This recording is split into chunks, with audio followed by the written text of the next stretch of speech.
dosa, mak ayah bagi, tapi tak didik anak dia fardu ain.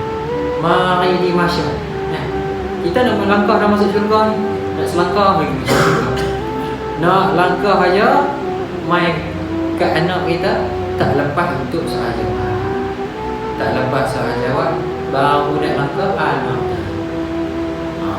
Tanggungjawab lelaki ni banyak, tanggungjawab lelaki ni berat sikit kata.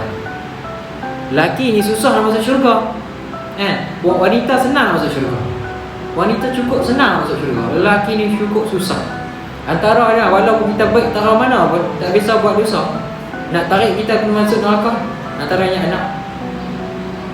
Yang lain kepada bini, mak kita, anak tu, adik, kakak kita, semua tu nak tarik.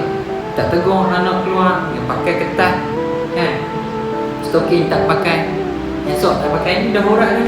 Perempuan yang gelang ni nampak je ni kira aurat. Maka kena jaga ni.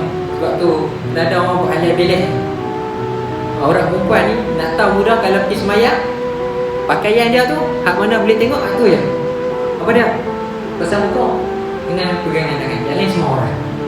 Selagi tak tutup benda tu, kita nampak, kita tak tegur, tak dayus. Dayus ni tak ada tempat lain.